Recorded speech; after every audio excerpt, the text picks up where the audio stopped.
Assalamualaikum warahmatullahi wabarakatuh. Ini kita ada perkataan apa? Hari ni kita akan kupas perkataan syahid. Okey, bila saya sebut perkataan syahid ni, apa yang terlintas dalam fikiran korang? Bila saya sebut perkataan syahid ni, saya akan ingat maksudnya adalah mati di jalan Allah ataupun meninggal dunia di jalan Allah.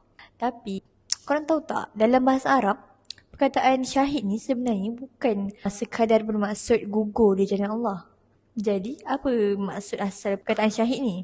Okey, perkataan syahid dalam bahasa Melayu sering difahami sebagai seorang yang meninggal dunia di jalan Allah. Sebab tu bila kita dengar perkataan syahid ni, kita terus bayangkan orang pejuang Islam ataupun seorang yang dapat kematian yang mulia, husnul khatimah. Okey, pemahaman ni betul dalam konteks agama Islam. Tak salah pun guna perkataan syahid tu. Tapi dalam bahasa Arab, perkataan syahid ni mempunyai makna yang lebih luas. Sebab asal perkataan syahid ni daripada syahida yang bermaksud menyaksikan, menjadi saksi pun memberi kesaksian. Jadi secara bahasanya, syahid sebenarnya bermaksud saksi ataupun orang yang menjadi saksi.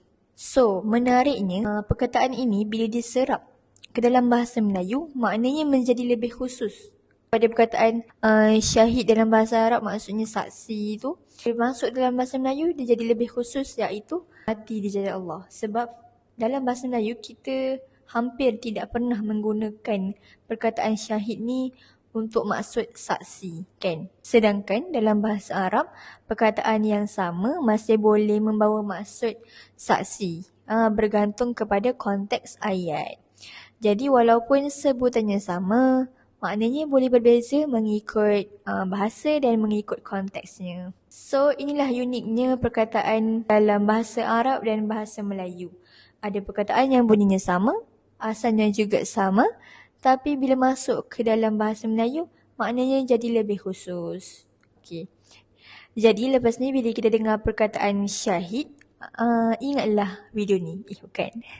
Ingatlah bahawa di sebalik makna gugur di jalan Allah tu, terdapat makna asal iaitu seorang saksi. So kalau korang tahu perkataan Arab lain yang bunyinya sama dalam bahasa Melayu tapi maksudnya berbeza, korang boleh komen. Nanti saya akan kupaskan lagi, insya-Allah. Jadi itu saja dari saya.